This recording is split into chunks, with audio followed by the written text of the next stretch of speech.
Assalamualaikum warahmatullahi wabarakatuh. Bertemu lagi dengan Ibu di mata pelajaran Pendidikan Agama Islam dan Budi Pekerti. Hari ini kita akan belajar bab 2, yaitu berani hidup jujur. Sikap jujur merupakan sikap positif yang harus dimiliki oleh setiap orang. Namun pada saat sekarang, kejujuran merupakan hal yang mulai langka dan jarang kita jumpai.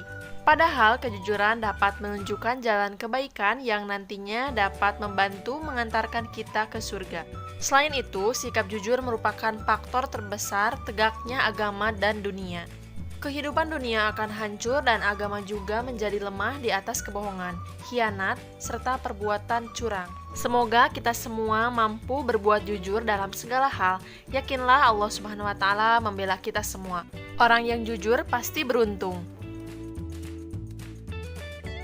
Sebelum dilanjut ke materi, mari kita simak bersama kompetensi inti yang akan kita capai pada pembelajaran hari ini. Selanjutnya, kompetensi dasar.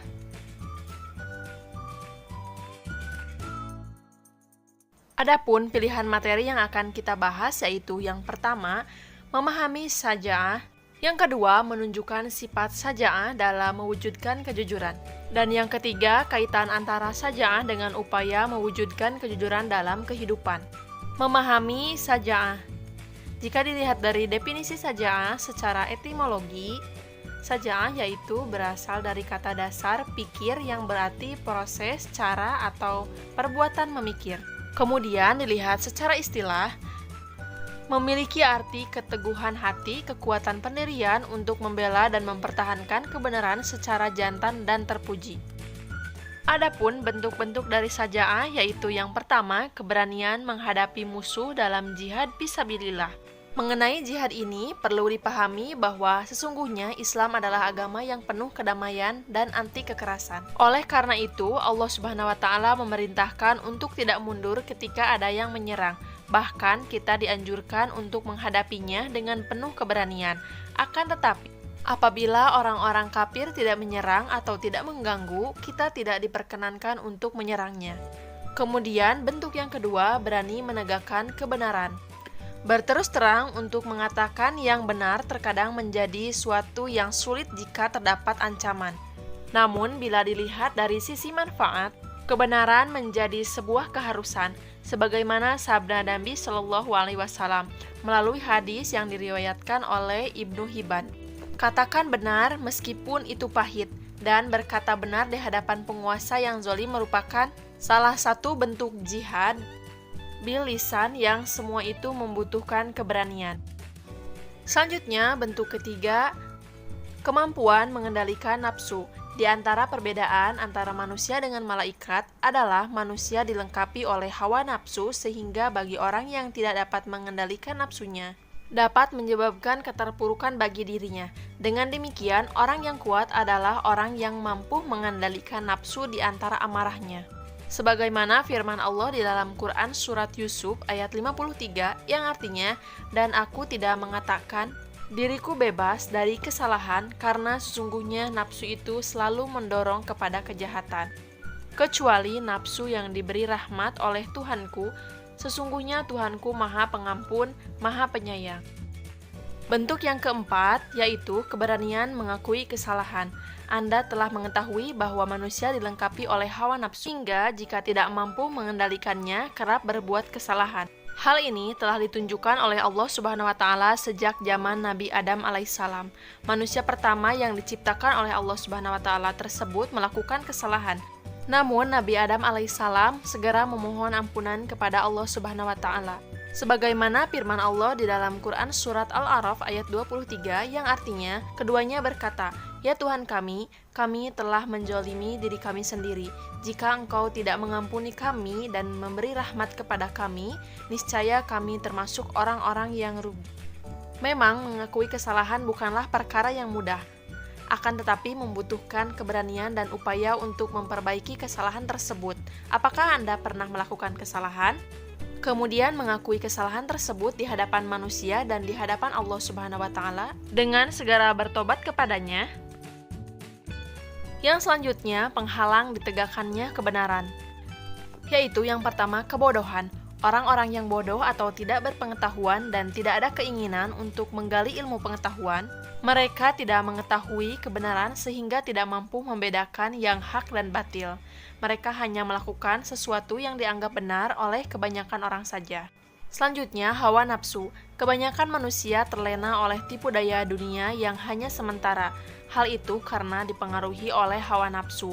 Pada dasarnya, hawa nafsu mendorong manusia untuk melakukan hal-hal yang menyenangkan, tanpa orang tersebut memperhatikan apakah hal itu baik atau buruk akibatnya, benar atau salah menurut aturan Allah Subhanahu wa Ta'ala. Jika hawa nafsu telah menguasai seseorang dan mengalahkan imannya, maka yang akan menonjol adalah perilaku negatif yang jauh dari nilai-nilai kebenaran, kebohongan, dan ego. Orang yang sombong dan merasa dirinya paling tahu tentang segala hal biasanya sulit menerima kebenaran, bahkan jika saja mereka mengakui suatu kebenaran. Tetapi karena keangkuhannya, mereka kerap menolak pendapat orang lain yang sesungguhnya lebih benar. Inilah yang diisyaratkan oleh Rasulullah Shallallahu Alaihi Wasallam di dalam hadis beliau. Sombong itu menolak kebenaran dan meremehkan manusia. Hadis riwayat Muslim. Selanjutnya, sifat saja'ah merupakan anjuran dalam Islam. Sifat saja'ah merupakan bagian dari ajaran Islam yang sangat dianjurkan oleh Allah Subhanahu wa Ta'ala dan telah dicontohkan oleh Rasulullah Shallallahu Alaihi Wasallam.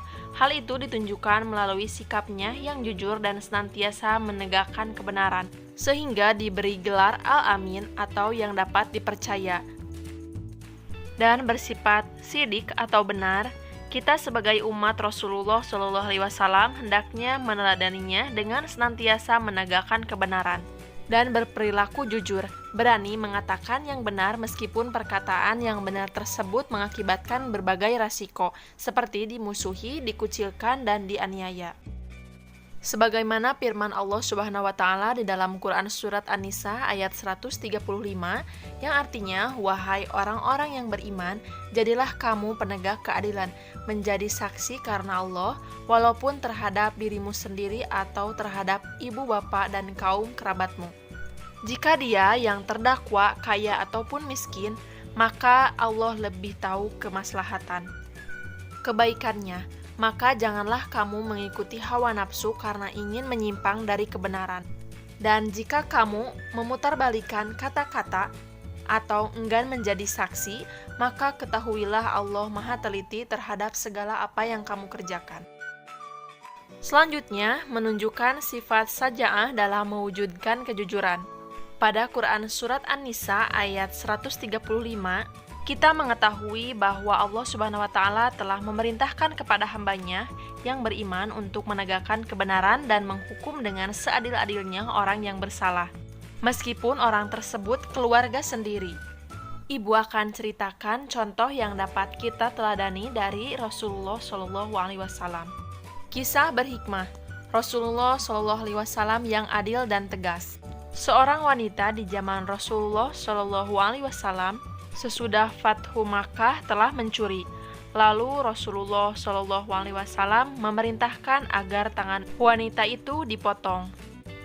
Usamah bin Zaid menemui Rasulullah Shallallahu Alaihi Wasallam untuk meminta keringanan hukuman bagi wanita tersebut. Mendengar penuturan Usamah, wajah Rasulullah Shallallahu Alaihi Wasallam langsung berubah. Beliau lalu bersabda, "Apakah kamu akan meminta pertolongan untuk melanggar hukum-hukum Allah Azza wa Jalla?" Usamah lalu menjawab, "Mohonkan ampunan Allah untukku, ya Rasulullah." Pada sore harinya, Nabi Shallallahu Alaihi Wasallam berkhutbah setelah terlebih dahulu memuji dan bersyukur kepada Allah Subhanahu wa Ta'ala. Inilah sabdanya, "Amma ba'du. Orang-orang sebelum kamu telah binasa disebabkan bila seorang bangsawan mencuri dibiarkan atau tidak dihukum. Tetapi jika yang mencuri seorang yang miskin, maka dia ditindak dengan hukuman. Demi yang jiwaku dalam menggenggamnya, apabila Fatimah anak Muhammad mencuri, maka aku pun akan memotong tangannya." Setelah bersabda begitu, beliau pun kembali menyuruh memotong tangan wanita yang mencuri itu. Hadis riwayat Bukhari. Jadi jika cerita ini kita simpulkan bahwa Rasulullah Shallallahu Alaihi Wasallam pun tidak pernah membeda-bedakan umatnya dalam menghukum dan menegakkan kebenaran, bahkan kepada anaknya sendiri. Selanjutnya, kaitan antara saja'ah dengan upaya mewujudkan kejujuran dalam kehidupan. Kalian telah mengetahui makna saja'ah, kan? Saja'ah berkaitan dengan upaya mewujudkan kejujuran karena landasan keberanian. Saja'ah pada dasarnya sama dengan upaya mewujudkan kejujuran. Adapun upaya dalam mewujudkan kejujuran diantaranya, yaitu yang pertama, keimanan yang kokoh. Keimanan yang kuat dapat memunculkan keberanian karena adanya keyakinan yang kokoh terhadap kebesaran Allah Subhanahu wa Ta'ala. Seseorang yang memiliki keimanan yang kuat meyakini bahwa Allah Subhanahu wa Ta'ala akan menolongnya dan meyakini segala sesuatu terjadi hanya atas kehendak Allah Subhanahu wa Ta'ala. Di antara turunan sikap dari keimanan yang kokoh adalah senantiasa menggantungkan harapan hanya kepada Allah Subhanahu wa Ta'ala dan sikap tawakal yang benar sehingga menimbulkan sikap berani pada dalam diri seseorang dalam menghadapi segala situasi tantangan. Selain itu, selalu bersikap jujur karena dengan berdusta akan muncul ketakutan pada diri seseorang. Selanjutnya, bersabar dalam ketaatan. Bersabar adalah kunci keberhasilan setiap orang, baik dalam kehidupan duniawi maupun ukhrawi. Sikap tersebut memang mudah diucapkan, tapi sangat sulit untuk dilaksanakan. Namun, bukan berarti kita tidak mampu melakukannya. Kita harus berupaya untuk memilikinya. Sabar dalam ketaatan jugalah jalan yang ditempuh para nabi dan rasul ketika berjuang menyebarkan agama tauhid. Salah satu bentuk ketaatan dalam sikap jujur karena hal itu juga termasuk dalam ajaran Islam. Seperti firman Allah dalam Quran Surat Al-Imran ayat 200, yang artinya, "Wahai orang-orang yang beriman, bersabarlah kamu dan kuatkanlah kesabaranmu, dan tetaplah bersiap siaga di perbatasan negerimu, dan bertakwalah kepada Allah agar kamu beruntung." Memahami keberanian dari sumber yang benar. Sesungguhnya kita tidak akan pernah dapat menegakkan kebenaran sampai sungguh-sungguh memahami kebenaran itu sendiri. Pada dasarnya, kebenaran itu berasal dari Allah Subhanahu wa Ta'ala, Tuhan yang Maha Benar atau Al-Haqqu, yang diturunkan melalui para rasul, manusia pilihan yang selalu benar dalam ucapan dan tindakan atau as-sidqu. Seperti firman Allah yang dijelaskan di dalam Quran Surat Al-Baqarah ayat 147, yang artinya kebenaran itu dari Tuhanmu, maka janganlah sekali-kali engkau Muhammad termasuk orang-orang yang ragu. Selanjutnya, memohon kepada Allah agar ditunjukkan jalan yang benar. Dengan keimanan yang kokoh, kita meyakini bahwa Allah Subhanahu wa Ta'ala yang menentukan segalanya. Sementara itu, manusia hanya berusaha semaksimal mungkin sesuai dengan kemampuannya. Oleh karena itu, kita harus selalu berdoa kepada Allah Subhanahu wa Ta'ala, memohon petunjuk dan bimbingannya dalam menjalani berbagai aktivitas agar senantiasa berada di jalannya yang dilandasi dengan nilai-nilai kejujuran. Mendakwahkan kebenaran dengan hikmah.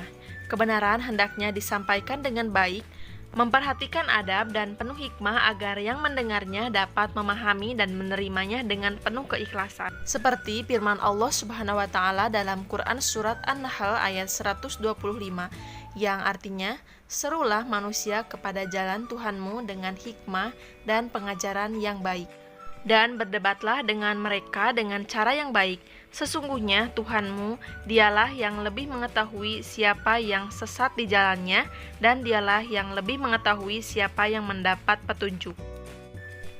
Menjadi teladan dalam menegakkan kebenaran dan kejujuran. Anda tentunya telah memahami bahwa sesungguhnya Rasulullah SAW adalah suri teladan ketika menegakkan kebenaran. Rasulullah SAW tidak hanya menyampaikan teori saja, namun beliau mengaplikasikan dalam kehidupan sehari-hari, sehingga dapat dilihat secara langsung keteladanannya oleh umatnya. Hal itu membuat umatnya dapat mengetahui secara pasti perbedaan antara yang benar dan yang salah, serta manfaatnya bagi kehidupan mereka, karena kebatilan itu seperti kegelapan, sedangkan kebenaran itu ibarat cahaya. Itu saja materi yang bisa Ibu sampaikan pada bab ini. Sampai bertemu di bab selanjutnya. Wassalamualaikum warahmatullahi wabarakatuh.